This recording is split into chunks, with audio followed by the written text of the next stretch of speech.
Hello friends, I hope all of you are doing well.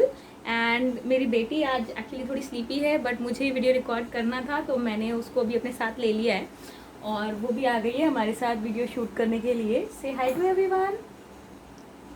So actually ये video बहुत ही important था जो मुझे शूट करना था। मेरी ब्रेस्ट फीडिंग की सीरीज़ आपने शायद देखी ही होगी, तो उसी में एक बहुत ही इंपॉर्टेंट इशू रहता है जब आप ब्रेस्ट फीडिंग करा रहे होते हैं तो उस टाइम पे ब्रेस्ट एनगॉर्जमेंट का।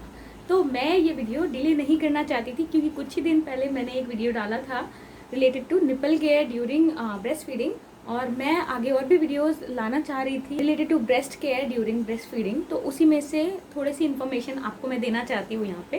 पहला जो इम्पोर्टेंट इशू रहता है during breast feeding with your breast is breast engorgement. तो ब्रेस्ट एनगॉर्जमेंट क्या होता है? ब्रेस्ट एनगॉर्जमेंट में एक्चुअली बहुत ज़्यादा मिल्क जो है वो भर जाता है और ब्रेस्ट जो होता है बहुत ही ज़्यादा स्वोलन या फूल जाते हैं और उसके साथ काफ़ी पेन भी होता है। तो इसमें काफ़ी ज़्यादा प्रॉब्लम्स हो सकती हैं, यहाँ तक कि कई बार ऐसा होता है कि इस कंडीशन की वजह से लोगों को फीवर भी आता है और लास्ट वर्स्ट केस ये होता है कि लोगों का जो ब्रेस्ट मिल्क सप्लाई है वो भी बहुत कम हो जाता है। इसीलिए इस टॉपिक पे मैं एक डिटेल वीडियो बनाना चाहती थी। तो आइए शुरू करते हैं बिना टाइम वेस्ट किए इस वीडियो को। तो ब्रेस्ट एनगॉर्जमेंट कब होता है? जब आप बेबी को फीड करा रहे होते हैं, यानी नर्सिंग कर रहे होते हैं, जो लैक्टेशन का टाइम होता है उस टाइम पे आपको ब्रेस्ट एनगॉर्जमेंट कभी भी हो सकता है। यानी कि जब आप न्यू मॉम है या फिर आप जब वीनिंग का टाइम है उस टाइम पे भी आपको दोनों ही टाइम पे ब्रेस्ट एनगॉर्जमेंट का इशू होता है। तो क्या सिम्टम्स हैं?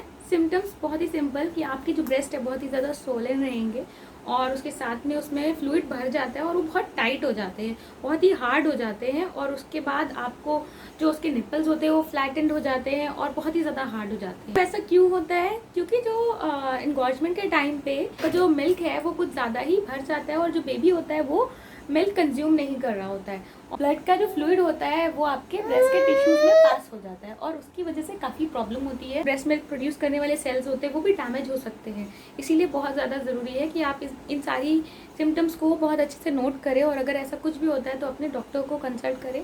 और कुछ होम रेमेडीज़ हैं जो कि आप ट्राई कर सकते हैं, वो मैं यहाँ डिस्कस करूँगी।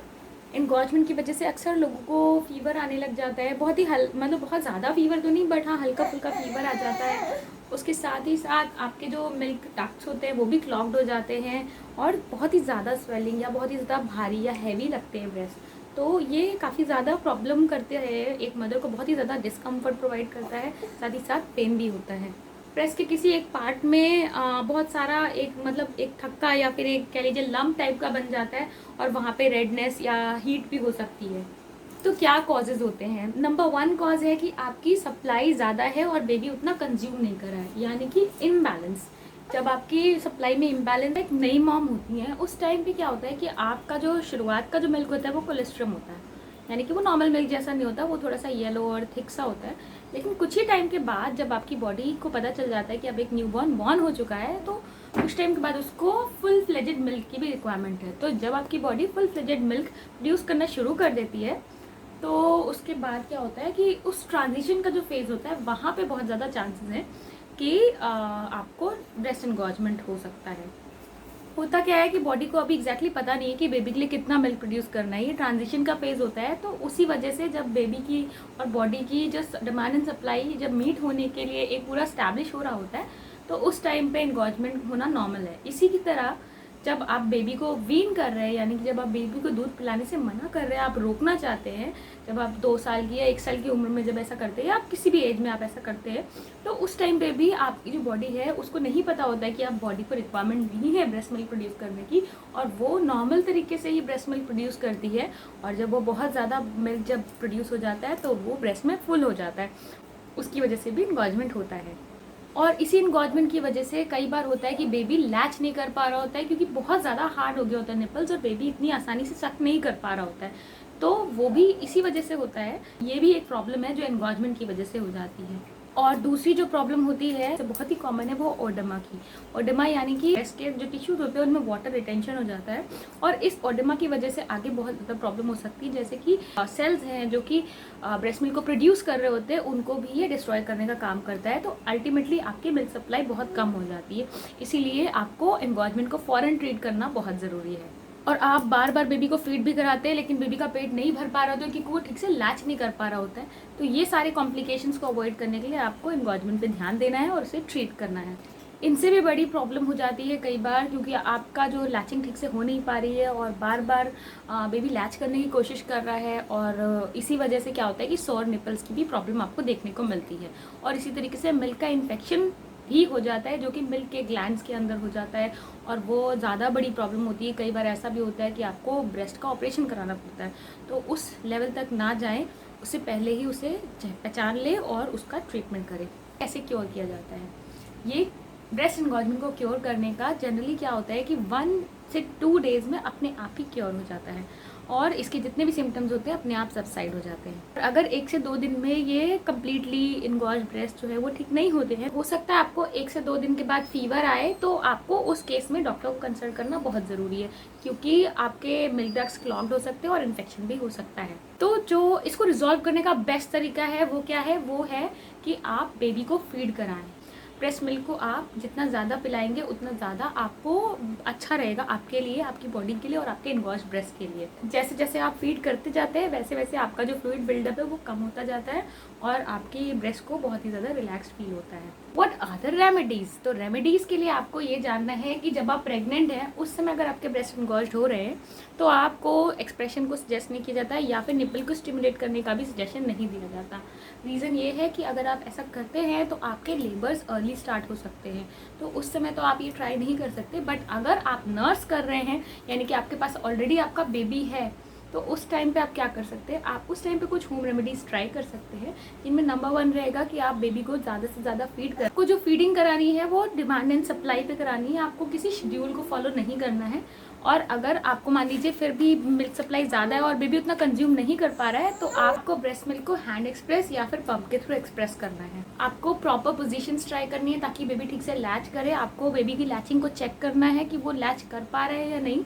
और साथ ही साथ जब आपके ब्रेस्ट इनगॉज हैं या सोर निपल्स है तो आप ये बिल्कुल मत सोचिए कि आप ब्रेस्ट फीडिंग नहीं कराएंगे, क्योंकि इसका सबसे अच्छा सॉल्यूशन यही है कि आप ब्रेस्ट फीडिंग कराएं और अपने आप वो सारी चीज़ें नेचुरली हील हो जाएंगी। एक और होम रेमेडी है जो आप ट्राई कर सकते हैं, वो ये है कि आप जो कैबेज यानी कि पत्ता गोभी होती है, क्योंकि उसका शेप आपके ब्रेस्ट के शेप से काफ़ी ज़्यादा मैच करता है, तो आप पत्ता गोभी को फ्रिज में डाल के थोड़ा सा उसे ठंडा करें या चिल कर दे, बिल्कुल जितना ठंडा हो सकता है उतना ठंडा करें, और उसके बाद उसको लेकर के आप अपने ब्रेस्ट पे रखें और उससे आपको काफ़ी ज़्यादा रिलीफ मिलेगा। इसे कोल्ड कंप्रेशन कहते हैं। अगर आप ये नहीं करना चाहते तो आप चिल्ड वाटर को लेकर के एक टॉवल को डैम करके उससे भी आप ये काम कर सकते हैं, और ये आप तब भी कर सकते हैं जब आप प्रेग्नेंट हैं। और मान लीजिए आप नर्सिंग कर रहे हैं और बहुत ज़्यादा इनगॉज्ड हो रहे हैं आपके ब्रेस्ट, आप सबसे पहले एक वार्म शावर लीजिए या फिर आप एक हॉट वाटर लेकर के उसमें एक टॉवल को डैम करिए और उससे आप हॉट कंप्रेशन भी कर सकते हैं। हॉट कंप्रेशन मतलब बहुत ज़्यादा गर्म पानी होना चाहिए, क्योंकि उससे भी आपके टिश्यूज डिस्ट्रॉय हो सकते हैं, इसलिए आप थोड़ा सा वार्म वाटर लेके उससे कंप्रेस कर सकते हैं। और उसके बाद आप थोड़ा सा सर्कुलर मसाज करिए, इस तरीके से मसाज करिए जैसे कि पीछे से लेकर के आप आगे की तरफ, जैसे बेबी मिल्क सक करता है उसी टाइप से मसाज करिए और उसके बाद पंप करिए। आई होप मेरी ये टिप्स आपके लिए बहुत ही ज़्यादा यूज़फुल रही होंगी, और अगर आपने अभी तक निपल केयर का वीडियो नहीं देखा है तो प्लीज़ आप उसे ज़रूर चेकआउट करें, वो भी आपके लिए बहुत ज़्यादा हेल्पफुल रहेगा, क्योंकि ब्रेस्ट फीडिंग के टाइम पे आपके निपल्स और ब्रेस्ट दोनों में ही प्रॉब्लम्स होना आम बात है। प्रॉब्लम्स होना कोई बड़ी बात नहीं, लेकिन अगर आप उस प्रॉब्लम के लिए अवेयर नहीं हैं, ट्रीटमेंट के बारे में आपको, परेशानी के बारे में पता ही नहीं है या ट्रीटमेंट के बारे में आपको पता नहीं है, ये आपको ज़्यादा बड़ी परेशानी दे सकता है। तो आप अवेयर रहें और इस तरीके की अवेयरनेस जितनी ज़्यादा हो सके उतनी स्प्रेड करें। आप हमारे इस वीडियो को बाकी लोगों के साथ भी शेयर करें। अगर आपको ये वीडियो पसंद आता है तो आप इसे लाइक करें, और इसके साथ साथ कुछ भी कन्फ्यूजन रहती है तो आप आराम से हमें कमेंट कर सकते हैं, हम आपको ज़रूर रिप्लाई देंगे।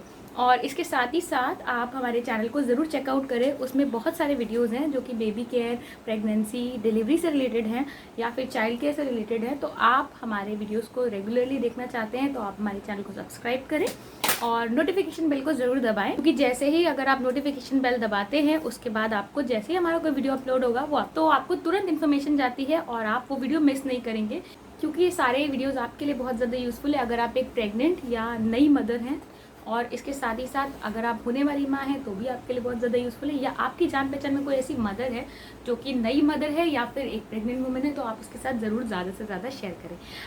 एंड आई होप आपको ये वीडियो पसंद आया होगा। मैं आपको मिलूंगी अपने नेक्स्ट वीडियो में, तब तक आप हमारे पुराने वीडियोज़ को ज़रूर चेकआउट करें और हमें इंस्टाग्राम, ट्विटर और पिंटरेस्ट पे, इसके साथ ही साथ आप फेसबुक पे भी ज़रूर फॉलो करें। उनके लिंक्स आपको डिस्क्रिप्शन बॉक्स में मिल जाएंगे। तो take very good care of yourself and your baby. Bye bye.